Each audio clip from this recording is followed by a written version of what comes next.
اعوذ باللہ من الشیطان الرجیم، بسم اللہ الرحمن الرحیم۔ اگر قرآن مجید ہاتھ سے گر جاتا ہے زمین پر تو اس کا کفارہ کیا ہے؟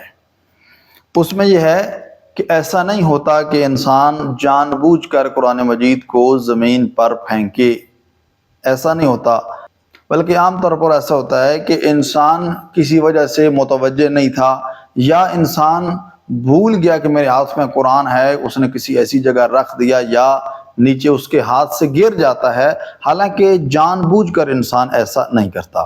تو جب خداوند کریم نے انسان پر ہر وہ بات کہ جو اس نے جان بوجھ کر نہیں کی، اس سے باز پرس نہیں کرتا، اس سے اس کا سوال جواب نہیں ہونا، تو چونکہ اس نے جان بوجھ کر یہ عمل انجام نہیں دیا، اس نے خداوند کریم کے اس حکم کی نافرمانی نہیں کی۔ اگر جان بوجھ کر وہ قرآن مجید کو زمین پر پھینکتا، اس کی بے حرمتی کرتا، تو یہ ایک الگ بات ہے، لیکن اگر جان بوجھ کر اس نے نہیں کی تو پھر اس صورت میں اس کا کوئی کفارہ نہیں ہے۔ انسان کو چاہیے کہ زیادہ سے زیادہ قرآن مجید کی تلاوت کرے، اس کے مطابق زندگی گزارنے کی کوشش کرے۔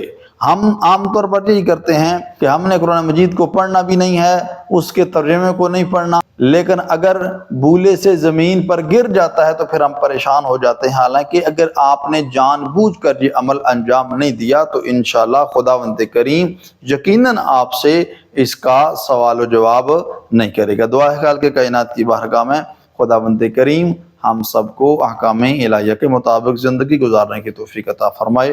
والسلام علیکم ورحمۃ اللہ وبرکاتہ۔